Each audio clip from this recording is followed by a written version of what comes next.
기도의 씨앗에 오신 여러분을 환영합니다. 오늘 말씀은 빌립보서 2장 5절에서 8절의 말씀입니다.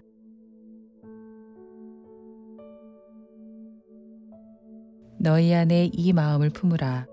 곧 그리스도 예수의 마음이니 그는 근본 하나님의 본체시나 하나님과 동등됨을 취할 것으로 여기지 아니하시고 오히려 자기를 비워 종의 형체를 가지사 사람들과 같이 되셨고 사람의 모양으로 나타나사 자기를 낮추시고 죽기까지 복종하셨으니 곧 십자가에 죽으심이라. 한 20년 전에 개봉한 기독교 영화가 전 세계에서 화제가 되었던 적이 있습니다. 패션 오브 크라이스트란 영화인데 안 본 사람이 거의 없을 정도로 아주 많이 흥행한 영화였어요. 당시에 같은 직장 다니던 불신자 동생이 이 영화를 보고 왔다고 하길래 영화의 메시지가 뭐였는지 물어봤습니다. 그랬더니 대뜸 사랑이라고 하더라고요. 예수님의 순환이 내용이 전부였는데 그 모습을 보고 사랑을 느꼈다라고 하니 놀라웠습니다. 이렇게 불신자들에게조차 예수님 그리고 교회라고 하면 가장 먼저 떠오르는 단어가 사랑인 것입니다. 사랑에서 비롯된 교제, 위로, 섬김, 자비, 희생, 이것이 교회의 모습이고요. 이런 아름다운 모습이 빌립보 교회의 모습이었던 것입니다. 복음을 전해들은 빌립보 교회는 믿음으로 잘 성장하고 있었지만 그들 안에 깊이 뿌리 박힌 죄성이 하나가 있었는데 그것은 로마 시민으로서의 자만심이었습니다. 이 교만이 복음을 들은 그들의 삶을 흔들고 있었던 것입니다. 다른 사람들을 세워주기보다는 자신의 지위와 명성 쌓기에 급급했고 심지어 그들의 자만심을 부추기면서 더 많은 지위와 명예를 구하라는 그런 거짓 교사들까지 생겼습니다. 이런 가르침은 빌립보 사람들 사이에 스며들었고 이것이 교회를 무너뜨리고 있었던 것입니다. 이 자만심으로 교회가 영적 위기에 처하게 됐다라는 것을 염려한 바울은 빌립보 교인들에게 격려하고 권면합니다. 사랑으로 한 마음을 품어 겸손하라. 사랑은 겸손함으로 드러납니다.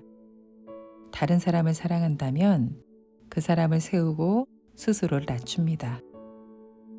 바울은 그런 그리스도 공동체가 되기 위해서는 겸손해야 함을 가르치면서 겸손의 모델을 하나 제시하는데 그분이 바로 예수 그리스도이십니다. 예수님은 한없이 낮아지시지만 그분은 항상 하나님이셨습니다. 하나님이신 예수님은 하나님의 지위에 앉으려고 애쓰지 않으셨어요. 오히려 그 높은 지위를 버리고 종의 모습을 스스로 선택하셨습니다. 우리의 필요를 채우기 위해, 우리를 구원하시기 위해 자신을 포기하셨습니다. 창조주께서 피조물을 섬기기로 선택하신 거예요. 하나님이시지만 우리를 위해 그 모든 권리를 다 포기하고 친히 종의 모습을 선택하신 그 겸손. 그만큼 자신을 낮추신 예수님은 자신을 더 낮추십니다. 바로 죄수들처럼 십자가에 달려 죽기까지 자신을 낮추신 일입니다. 십자가는 인간에게 가장 치욕스러운 형벌이었고 극악무도한 죄인들이나 받는 형벌이었어요. 그런 십자가에 죄 하나 없으신 예수님이 죽으신 것입니다. 하나님이시나 아버지의 뜻에 복종함으로 가장 치욕스러운 자리를 스스로 선택하여 서신 거예요. 예수님은 바로 그 겸손의 길을 선택하셨습니다. 그것이 그분의 사랑인 거예요. 말씀은 우리에게 바로 그 예수님의 겸손을 본받으라고 가르칩니다. 그러나 우리에게 겸손은 너무나 어렵습니다. 내 안에 있는 겸손을 겸손이라고 인식하는 순간 벌써 그 겸손은 겸손이 아니게 되기 때문입니다.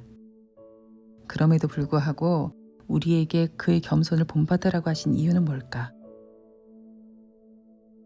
예수님의 겸손을 생각하니 내가 받은 구원이 너무나도 귀하게 여겨졌습니다. 그의 겸손을 생각하고 묵상하자니 내 곁의 사람들이 역시 귀하게 보였습니다. 그렇게 한없이 낮아지신 예수님의 겸손을 생각하자니 내 곁의 사람들이 너무나도 안타깝고 섬기고 싶어졌습니다. 하나님은 역시 이미 우리 안에 그리스도 공동체에 필요한 것들을 다 주셨던 것입니다.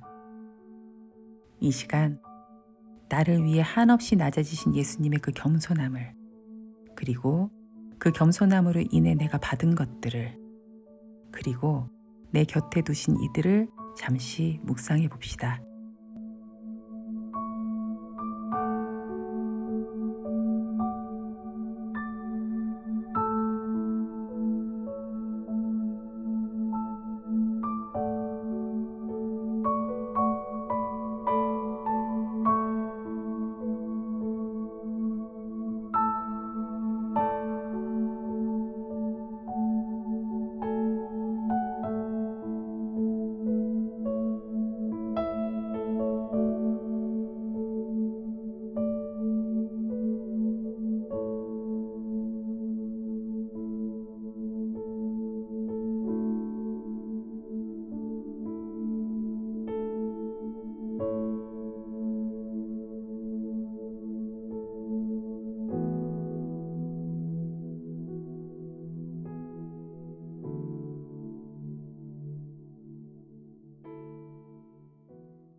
너희 안에 이 마음을 품으라. 곧 그리스도 예수의 마음이니.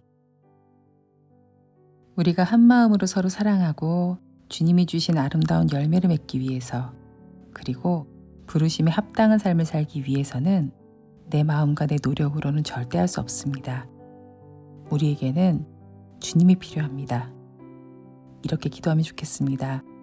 성령님, 우리에게 임하여 주시옵소서. 우리에게 충만히 임하셔서 우리가 주님의 마음을 품게 해달라고, 그렇게 우리가 예수님의 겸손한 마음을 품을 수 있게 해달라고 함께 기도함으로 나아가겠습니다.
열방을 위해 기도하는 시간입니다.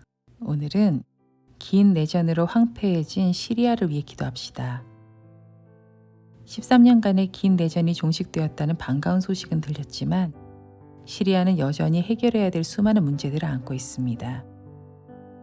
정치적 재건의 어려움, 이미 붕괴된 경제의 회복, 난민 문제, 여전한 종교적 갈등과 박해 문제.